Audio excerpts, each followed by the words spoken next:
729 kHz. Enod sa Bareta, Enod sa Gabos. Member KBP, kapisanan ng mga broadcaster ng Pilipinas. Ang oras po, alas 5:08.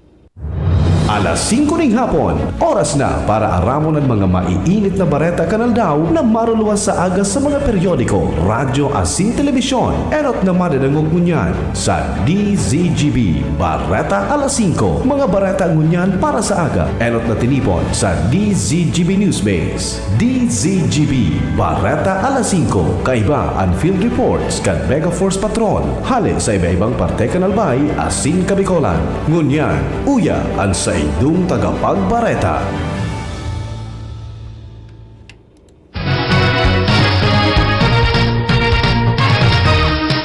Mga tugang maray na hapon. Ini po ang detalyes kan mga bareta. Ako po sa indong makakaibahan, Joshua Bino.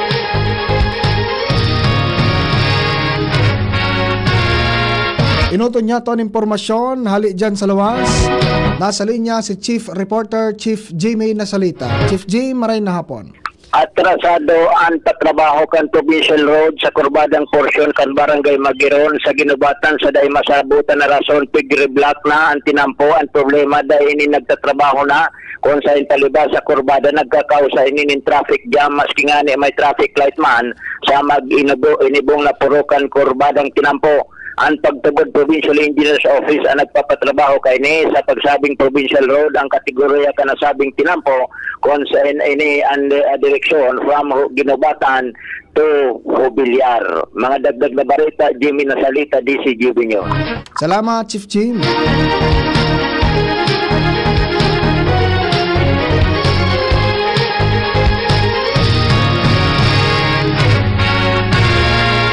Mientras tanto, mga tugang, nasa linya po si Sir Al Armario. Sir Al, maray na hapon.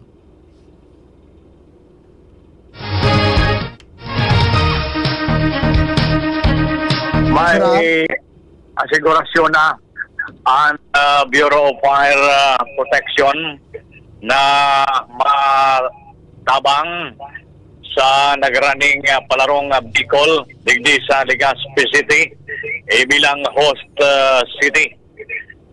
Sa impormasyon ni Marion Go, ang City Sports Coordinator, parte ni kan napagururuna na sa pamamayuman ni Mayor Hisham Ismail na ang Bureau of Fire Protection sa pagi ni Regional Director Achilles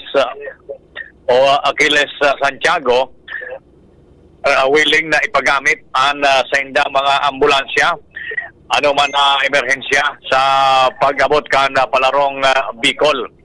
Sa ngunyan, Legazpi City, aros 99% na preparado. May mga pigaplansya na lang na mga repair pa sa ibang mga billeting areas.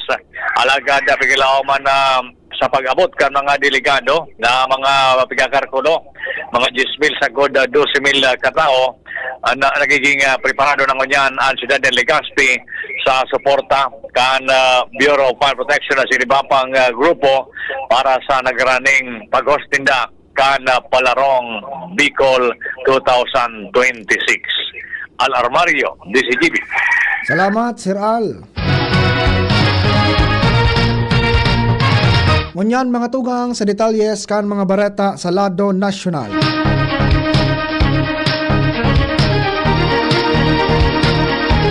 Enot sa detalyes, tinangkas na po mga tugang si Senador Ronald Bato de la Rosa bilang miyembro kan Senate Blue Ribbon Committee o kaya BRC. Si Senator Robin Hood Padilla ang nagsalida kay de la Rosa sa minority member na miyembro kan BRC. Wala man nagkontra kan emosyon ni Senate Deputy Majority Leader JV Ejercito na salidahan si de la Rosa. Si Senador Bato, sobra 4 na bulan ng day nagdalaog sa Senado, puon kan maglataw na may warrant of arrest laban sa iya ang International Criminal Court. Mientras na sinalidahan man sa minorya si Senador Joel Villanueva bilang miyembro man kan Committee on Foreign Relations, asin an mga nagsalida digdi iyo sinda Senador Jinggoy Estrada asin Senador Rodante Marcoleta. Dagdagan ta po ang detalyes kan mga bareta sa lado nasyonal. Nasa linya si Sir Jomar Bien. Sir Jomar, maray na hapon. Bakulang ang mga barangay officials kundi dapat ang mga mismo may sadiri kan na mga atama na ayam ang dapat na mag-aksyon sa problema kan mga balaw-bagaw na ayam sa ibang barangay di sa siyudad kan Tabaco. Ini ang pahayag ni City Councilor Rainier Burse matapos na makaabot sa SAIA asin sa ibang miyembro kan Sanggunian Bayan o panglungsod kan Tabaco ang eksistensya pamanggirari kan mga buhing ayam sa manlaylay na barangay di sa siyudad. Sinabi ni Burse na dapat na mag-aksyon digdi ang mga barangay official alagad mayormente ang dapat na may responsibilidad digdi iyo ang mga may ataman ang ayam kan ayam nangangapudan siya sa mga may ataman na ayam na ikulong ang sa idang mga ayam o ikadena o kaya dahil pagpaluwason sa idang mga solar tangan ina dahil makapirwisyo sa iba. Para sa mga barangay officials naman sinabi kan konsyal na dapat na obserbaran ang implementasyon ng mga ordinansa na nagbabawal sa pagbuhi kan mga ayam. Yan ang report. Jomar Bien, DCTV. Salamat, Sir Jomar.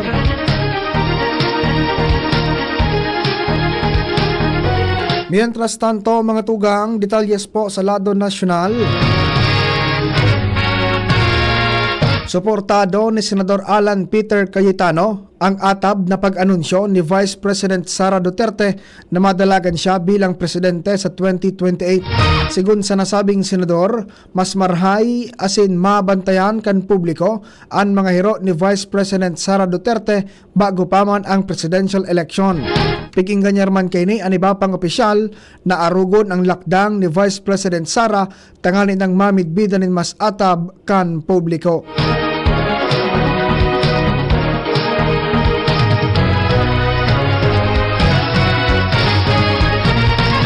Karapat dapat na magtukaw si Senador Robin Padilla bilang Vice Presidente sa 2028. Sigun po ini mga tugang kay Attorney Jimmy Bondoc. Pagbibida kay ni sa senador ang pagiging strong advocate maski pa ang mga dipisil na issue sa nasyon. Sinabi ni Bondoc kasunod kan anunsyo ni Vice President Sara Duterte na madalagan sa pagkapresidente sa maabot na 2028 national elections. Mientras tanto, sa iba pa pong detalyes kan mga bareta, tanganing matabangan ang kakulangan kan classroom sa bilog na nasyon, pig-inganyar ni Education Secretary Sonny Angara ang mga negosyante na makisumaro sa gobyerno sa pagresolba kan nasabing bagay. Sa sarong forum, sinabi kan opisyal na sa indang papakusugon ang Public-Private Partnerships o kaya ang PPP para mapadali ang konstruksyon kan mga eskwelahan. Sa irarom kan partnership, target na matapos ang mga classroom sa laog din saro sagkod 2 taon hali sa dating iabot ni nagkapirang mga taon.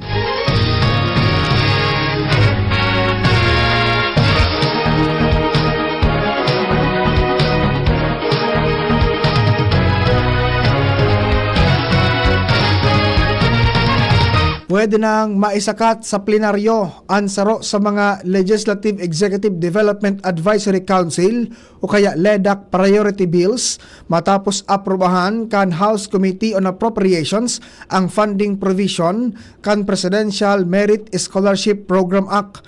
Pinanginota ni Committee Chair Mika Suwansing ang pag-aprobar sa substitute bill na may katuyuhan na maging lay ang Presidential Merit Scholarship Program o kaya PMSP. Kasabay sa mga nagsulong kan propesto, iyo sinda Leyte 1st District Representative Martin Romualdez asin Tingog Party List Representative Jude Asidre na iyuman ang nagsulong kaini bilang chairperson kan House Committee on Higher and Technical Education.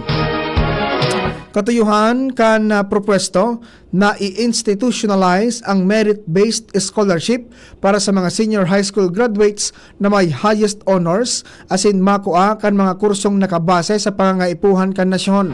Tatawan sindanin komprehensibong tabang o kaya tabang pinansyal kasabay ang libreng matrikula, allowance sa libro, kasabay man ang internet, istaran, transportasyon asin iba pang gastos pang edukasyon. ASEAN ready na po ang Pilipinas. Ini ang ipinahayag ni Palace Press Officer Undersecretary Claire Castro kung saan kasudma nagpaapod din pag-ururon si Presidente Ferdinand Marcos Jr. kung saan nirepaso ang ginibong mga preparasyon para sa ASEAN Summit ngunyan na taon kung saan ang Pilipinas ang magiging host. Kasabay sa ginibong meeting ang mga key officials hali sa Office of the Social Secretary as in mga taga Cultural Center of the Philippines, ang mga taga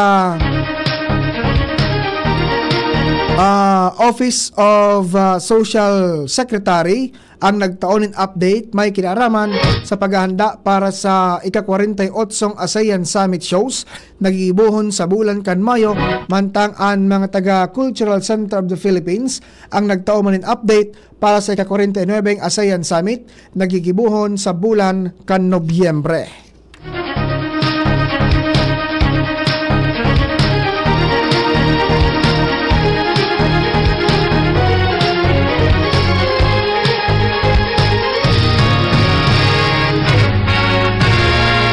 Nanindugan si House Senior Deputy Majority Leader Lawrence Defensor na laog pa sa timetable kan konstitusyon ang pagproseso kan Kamara sa mga impeachment complaint laban kay Vice President Sara Duterte. Ini sa tahaw kan mga hapot kung nata mantinido pa sa Office of the Speaker ang mga reklamong ipinaglatag asin dai pa na ire-refer sa Committee on Justice. Base sa Article 11 Section 3 kan konstitusyon, kay puan maisabay ang impeachment complaint sa order of business sa laog nin 10 session days puon kan ilatag asin maipasar sa Justice Committee sa laog nin 3 session days pagkatapos kini. Tinawan doon kan kongresista na kung pagsaroon ang reklamo, posibleng umabot nin sagkod sa Marso 2 ang ultimong aldaw kan order of business.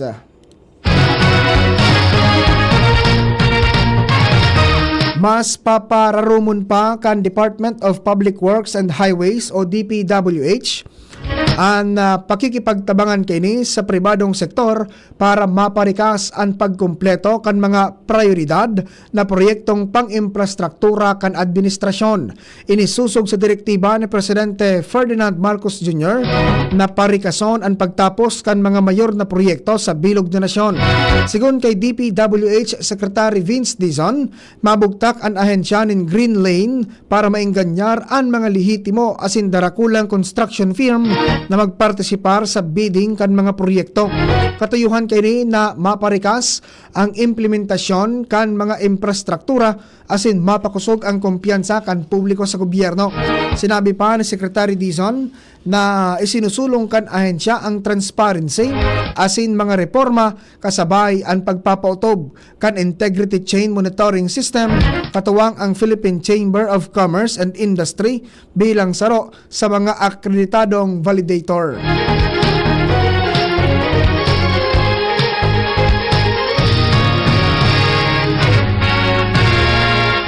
Ikukonsiderar kan Malacanang na pag-adalan ang rekomendasyon na limitaran ang paggamit ng social media kan mga hobenes dahil sa halangkaw na kaso kan atab na pagbados kan mga hobenes o kaya teenage pregnancy. May kinaraman ini sa report kan Commission on Population and Development na mga edad 10 sagkod 14 anyos ang nababados sa ngunyan dahil sa pagkaengganyo sa social media. Sigon kay Palace Press Officer Attorney Claire Castro, magayon ang rekomendasyon pero kaipuhan pag-adalan nin maray dahil bako man puro negatibo ang hatod na epekto kan social media. Sinabi ni Castro na iguang pigigibong mga lakdang ang Department of Health arog kan sex education as in libreng adolescent health services na pwedeng dumanan kan mga hobenes na dahi nakaipuan ang permiso kan mga magurang. Apuer pasana kung may gigibuhon na treatment o kaya may iba pang irerekomendar. Nag-coordinate naman ang Malacanang sa Department of Social Welfare and Development o kaya DSWD para maraman kung ano ang pwedeng gibuhon tangani ng makortar ang teenage pregnancy.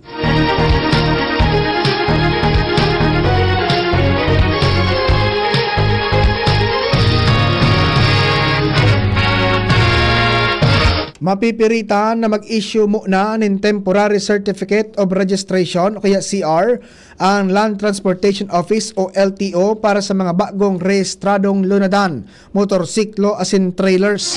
Ini dahil sa namamatayan na kakulangan sa supply ng security paper na nagagamit sa pag-imprenta kan mga orihinal na dokumento na nagpupuon sa National Printing Office o kaya NPO.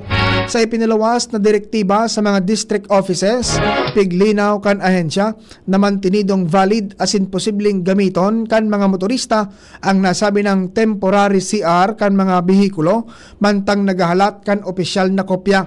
Siniguro man kan LTO na oras na mag-abot ang mga kaipuan na materyales, tatawanin prioridad ang pag-imprenta kan mga naatrasong CR asin tulos na aabisuan ang mga rehistradong may sarili para makuha ang saindang orihinal na mga dokumento.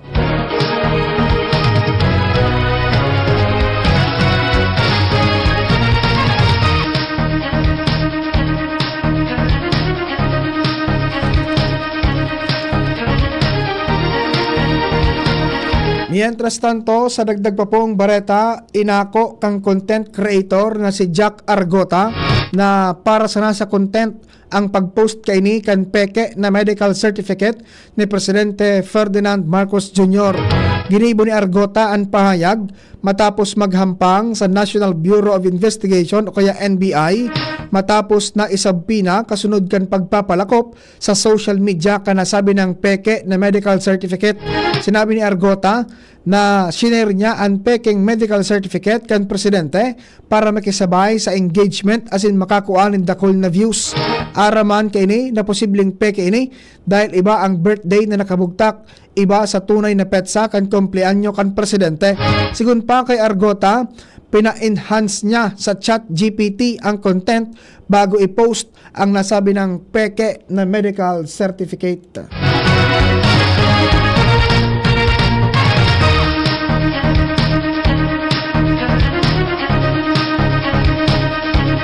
Mientras tanto, mga tugang, sa iba pa pong detalye kan mga bareta, ang dai maipaliwanag na yaman na dai nakadeklarar sa Statement of Assets, Liabilities and Net Worth o kaya SALN ang saro sa mga panginot na laog kan ikaapat na impeachment complaint na pinagsumitir sa Kamara de Representantes laban kay Vice President Sara Duterte na pag-indurso ninda Representative Benny Abante kan Manila asin Paulo Ortega the 5th kan La Union. Base sa reklamong pinagsumitir ni Attorney Nathaniel Cabrera, may mga assets, bank accounts, cash holdings as in property transaction ang dai ibinugtak o kaya understated sa mga SALN kan nasabi ng PC Presidente. Nakapalaman sa reklamo na dapat magkaigwa nin forensic review kan bank records, property transfers as in related financial documents para maaraman kung may pondo kan banwaan na na-convert bilang private asset as in kung pareho ang deklaradong net worth ni Vice President Sara sa iyang totoong financial position. Nakapalaman pa sa impeachment complaint ang questionableng paggastos sa 612.5 million na confidential funds poon kan Desyembre 2022 sagud sa third quarter kan 2023. Kaibahan man sa mga alegasyon sa complaint ang pahayag ni Vice President Sara na igwa siyang sinugo na magadan kay Presidente Ferdinand Bongbong Marcos Jr., First Lady Liza Araneta Marcos asin dating Speaker Ferdinand Martin Romualdez.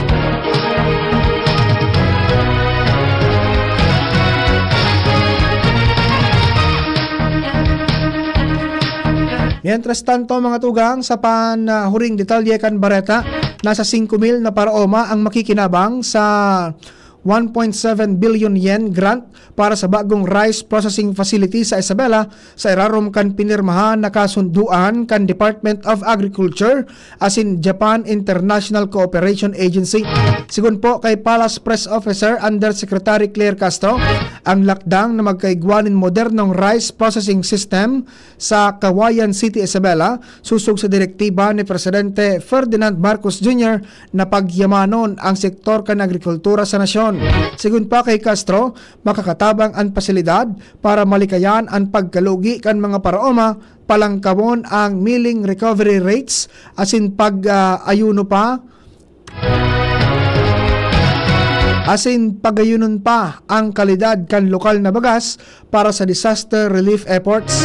Mapapakusog man kaini ang benteng bigas mayroon na programa kan gobyerno na mas mapatibay sa supply kan pagkakan para sa mga parabakal asin mas magayon na dilensya para sa mga paraoma. Ang naunang bita na rice processing system iyoan mapagayon sa post-harvest handling, drying, siring man sa proseso kan milling.